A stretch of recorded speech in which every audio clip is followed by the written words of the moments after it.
자, 이번에는 파생어든 합성어든 간에 어떤 어근이나 접사가 합쳐져서 만들어진 복합어의 직접 구성 요소라는 것에 대해서 설명을 하겠습니다. 문제로도 종종 이렇게 나오고요. 문제가 나오면 좀 어려운 부분이 직접 구성 요소가 되겠습니다. 말 그대로 복합어를 직접적으로 구성하고 있는 것이 뭐냐라는 건데요. 그래서 정확한 정의를 이야기를 하자면 복합어를 직접 구성 요소니까 둘로 딱 나누었을 때 그 나누어진 두 요소를 복합어의 직접 구성 요소라고 이야기를 합니다. 정말 쉽게 이야기하자면요. 밤나무가 있으면, 자, 밤나무는 밤이랑 나무로 나뉘어지죠, 그렇죠? 그래서 밤나무의 직접 구성 요소는 밤과 나무 이렇게 되는 거고요. 덧신의 직접 구성 요소는 덧하고 신 이렇게 나뉘어진다라는 겁니다. 그래서 복합어의 직접 구성 요소를 나누었을 때 어근과 어근이 직접 구성 요소로 나타나면 이건 합성어가 되는 거고요. 접사가 이렇게 뚝 떨어져서 나오면 파생어구나 라는 것을 생각할 수 있다는 겁니다. 자, 이렇게만 보면 굉장히 쉬운 직접 구성 요소인데 문제는 이 복합어라는 게 꼭 이렇게 두 개가 붙어서만 이루어지는 건 아니다라는 겁니다.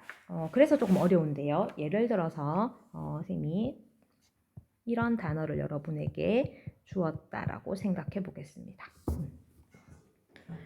자, 이건 복합어거든요. 자, 이 복합어의 직접 구성 요소, 이 눈웃음을 둘로 쪼개면 어떻게 쪼개지냐라는 겁니다.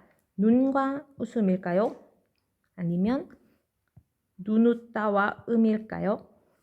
밑에 거겠죠, 그렇죠? 그래서 눈과 웃음으로 이렇게 나누어지는구나 라고 우리는 이 직접 구성 요소를 설명할 수 있습니다. 자, 그런데 가만히 보니까 이 웃음이라는 것은 또 한 번 이렇게 합쳐진 말이구나 라는 걸 알 수 있습니다. 그렇죠?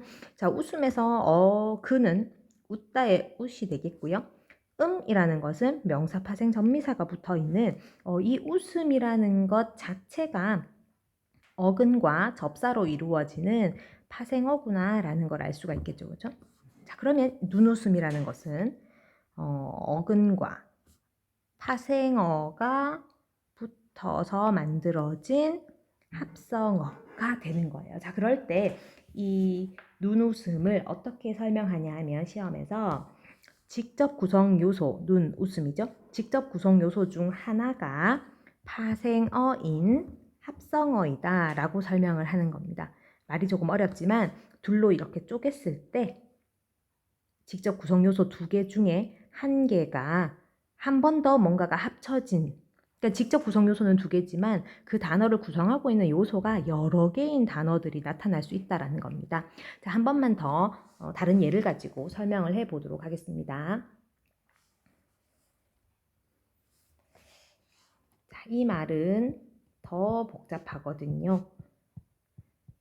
자, 여러분, 나들이 옷을 가지고 직접 구성 요소를 한번 만들어 보도록 하겠습니다.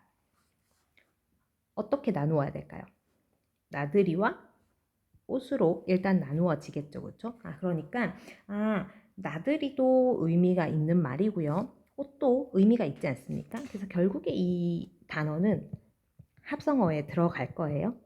나들이도 의미 있고 옷도 의미가 있으니까요. 직접 구성 요소가 나들이와 옷입니다. 자, 그런데 앞에 있는 이 나들이는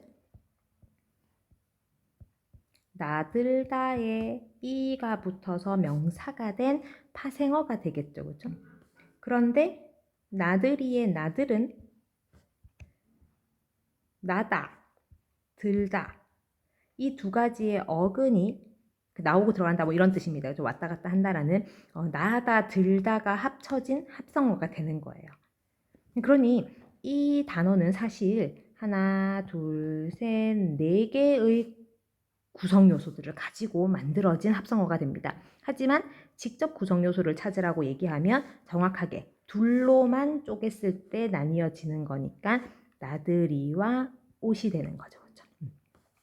자, 그러면 이제 이 나들이 옷도 직접 구성 요소를 가지고 설명을 하면 어떻게 되냐 하면 직접 구성 요소 중에 이 나들이라는 하나가 접사로 마지막 끝났으니까 이게 파생어 아닙니까? 그렇죠? 그래서 직접 구성 요소 중 하나가 파생어인 합성어이다 라고 설명이 가능한 겁니다. 자, 복합어의 직접 구성 요소는 문제가 나오면 상당히 어려워집니다. 그래서 그걸 정확하게 이해를 하고 문제를 한번 연습해 볼 건데요. 여기에 문제는 1번하고 8번하고 10번 문제를 지금 이 영상을 시청한 뒤에 풀어보면 되겠습니다.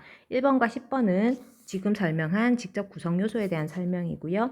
8번의 내용은 요 앞서서 설명했었던 통사, 비통사적 합성어에 대한 문제이거든요. 그래서 요 세 문제를 지금 풀어보도록 합니다.